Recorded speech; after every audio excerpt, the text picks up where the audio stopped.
Studio खोरी पाकर। इतना हम चाही तो के जान कबू केहू नहीं चाही।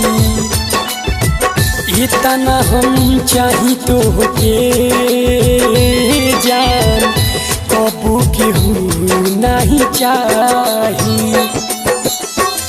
तू हमसे करबू हो प्यार, तू हमसे करबू हो प्यार, एगो दिन हो आई। इतना हम चाही तो के जान कबू केहू नहीं चाही।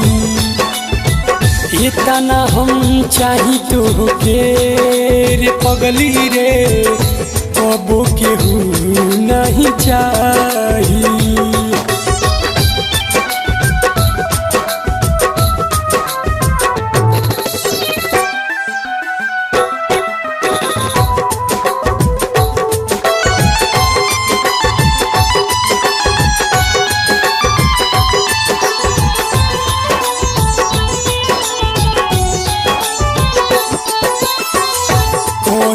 प्यार कितना तुहसे गोरी, कैसे तुहरा के बतलाई हो, कैसे तुहरा के बतलाई हो।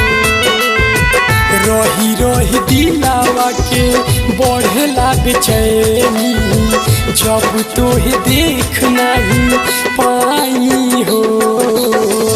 जहाँ हम देखी लौकेल तू ही, जहाँ हम देखी लौकेल तू ही, लौके तोहरे परछाई।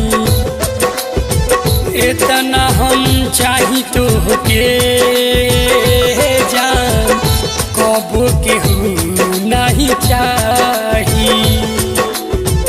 इतना हम चाही तो के जान कबू केहू नहीं चाही।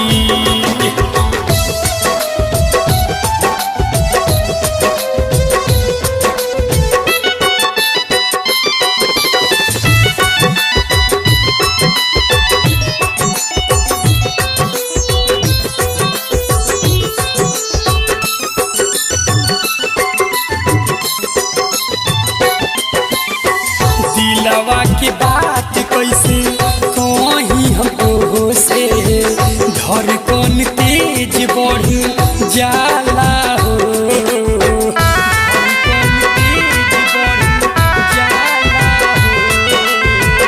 देखेला तोहके हरदम तरसे नजरिया, कुछ नहीं हमके बुझाला हो।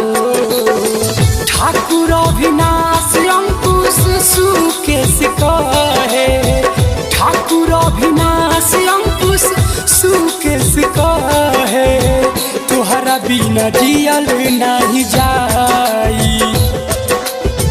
इतना हम चाही तो के जान कबू केहू नहीं चाही। इतना हम चाही तो के पगली रे कबू केहू नहीं चाही। सत्यम रिकॉर्डिंग स्टूडियो खोरी पाकर।